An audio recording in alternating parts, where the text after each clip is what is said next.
ఒక మహిళకి తన భర్త ఆత్మహత్య చేసుకు చనిపోతే ఉద్యోగం ఇస్తానని చెప్పేసి వేధించాడు శేషయ్య అనేటటువంటి వ్యక్తి.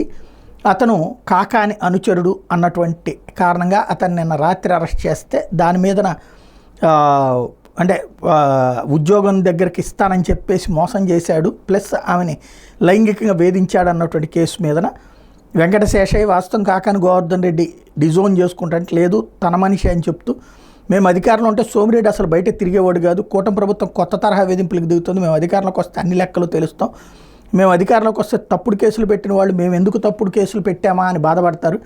మీడియా రంగంలో ఉన్న శేషయ్యను నేను రాజకీయాల్లోకి తీసుకొచ్చి తప్పు చేశాను అనిపిస్తుంది.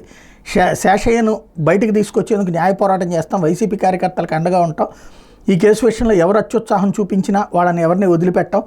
వైసీపీ పార్టీలో జిల్లాలో కానీ సర్వేపల్లి నియోజకవర్గంలో చురుకైన వ్యక్తి శేషయ్యను పథకం ప్రకారం నెల్లూరు రూరల్ పోలీస్ స్టేషన్కి తీసుకొచ్చి అరెస్ట్ చేశారు. సాయంత్రం 4 గంటలకు పోలీస్ స్టేషన్కి తీసుకొచ్చి రాత్రి 12 గంటలకు అరెస్ట్ చూపించారు.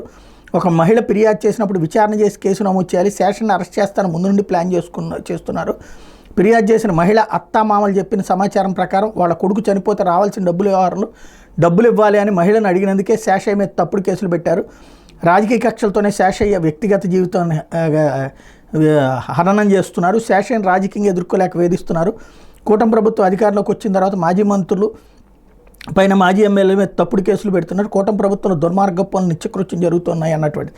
ఇక్కడ అసలు విషయం ఏంటంటే అమ్మాయి వేధింపులతోనే అతను వాళ్ళ భర్త చనిపోయాడని చెప్పేసి అప్పుడు కేసు నమోదైంది. కాబట్టి ఆ పరిహారం ఏదైతే అతను చనిపోయినప్పుడు వచ్చేటటువంటి కరెంట్ డిపార్ట్మెంట్ నుంచి వచ్చే పరిహారం మొత్తం తనకే కావాలని ఆ మహిళ తీసుకుంటుంటే వాళ్ళ అమ్మా నాన్నలు అతని మీదే ఆధారపడ్డారు. కాబట్టి వాళ్ళ అమ్మా నాన్నలకు కూడా కొంత డబ్బులు ఇవ్వమని చెప్పేసి శేషయ్య చెప్పడం వలన ఆ శేషయ్యే తనను లైంగికంగా వేధించాడని కేసు పెట్టారన్నటువంటి విషయాన్ని ఇప్పుడు వీళ్ళు హైలైట్ చేస్తున్నారు.